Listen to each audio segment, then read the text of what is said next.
Welcome back to the Velvet Scholar. Tonight, we are retreating to a hidden corner of history, a quiet stone estate in the English countryside, known as Bletchley Park. We are going to step inside a secret world, a world where grand wars were won not with loud explosions, but with absolute silence and the steady, rhythmic pulse of the human mind. Before we step into the cold shadows of the past, take a long moment to find your own stillness. Adjust your blanket. Let your breathing slow down to match the quiet room around you, and feel the heavy weight of the day completely lifting from your chest. As we drift toward the midnight rooms of the past, I invite you to share a quiet thought with our library community. Wherever you are resting tonight, what is the most peaceful sound in your world right now? Is it the falling rain, the soft hum of a fan, or the beautiful, absolute silence of the night? Write a gentle comment below when you are ready. Now, take a deep breath in and let it out slowly. Close your eyes. Let us begin.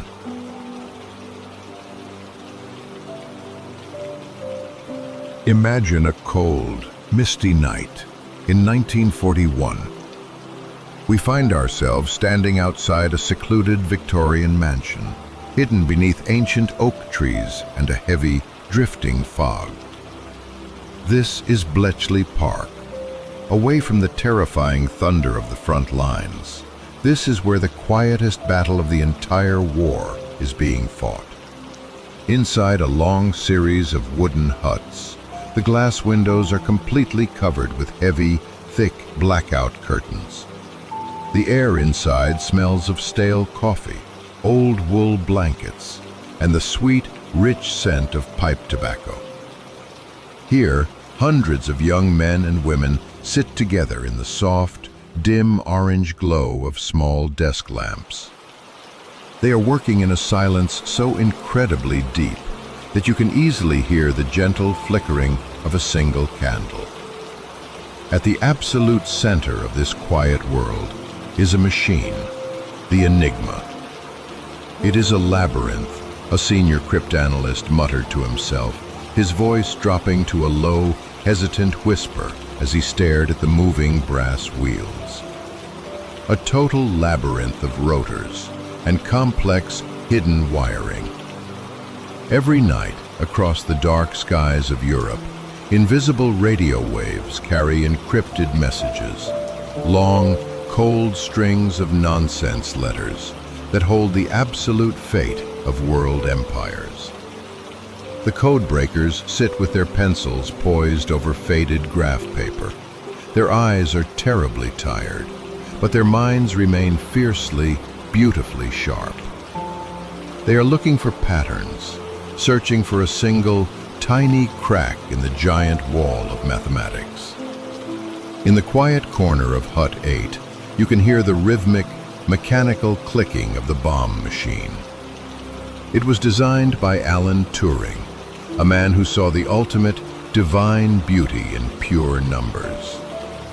The machine whirs and spins, thousands of metal drums turning in perfect, hypnotic unison, like a giant, mechanical heart beating in the dark. "The sound is steady," she murmured very softly, her breath slowing down to match the machine's numbing pace. "Predictable and completely safe." Click, click, click. The work is slow. It is a long, exhausting marathon of absolute patience. A young woman, her name completely forgotten by time, stares blankly at a sheet of intercepted code. For hours, the letters have meant absolutely nothing. But then, she sees it. A repeated phrase, a simple weather report, a daily signature. A small, crucial piece of the puzzle slides into place. She does not shout. She does not celebrate. "We have it," she said, her voice barely above a whisper, yet remarkably steady as she underlined the letters with a soft pencil. She passes the paper to the next desk. This is how the war was changed, not with a sudden violent bang, but with a quiet, midnight understanding. Because of these silent, hidden rooms, the invisible became visible. The codebreakers could see through the heaviest fog of war. They knew where the massive ships were moving in the deep Atlantic. They knew where the planes were heading, hours before they even took off into the night sky. Imagine the relief of a sea captain on a dark, stormy ocean, suddenly receiving a quiet, coded message that his path ahead is safe. He does not know about the quiet mansion in the English countryside. He does not know about the tired eyes and the whirring machines. But he feels the soft protection of the secret codebreakers. As the quiet years pass, the work at Bletchley Park becomes a steady, nocturnal pulse. The codebreakers become true experts in the art of listening. They learn the unique handwriting of enemy radio operators, recognizing the specific, uneven way a certain person taps out their Morse code, like a familiar, comforting voice in the dark. Eventually, the long war comes to a gentle end. The heavy black curtains are pulled back, and the warm sun shines into the wooden huts for the first time in years. But the codebreakers remain completely silent. They pack their papers into boxes. They turn off the heavy metal machines, and they walk away into the morning mist, bound by a strict vow of secrecy that would last for decades. They returned to their quiet lives as school teachers, as librarians, as gentle scholars, carrying the weight of a secret victory silently in their hearts. Today, Bletchley Park stands still. The machines are quiet, and the gardens are perfectly peaceful. But if you listen closely to the wind through the old trees, you can still imagine the soft, rhythmic clicking of the rotors and the quiet, calm breath of the people who changed the world, one single letter at a time.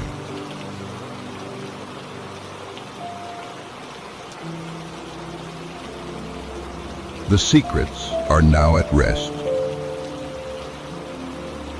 The pencils are still,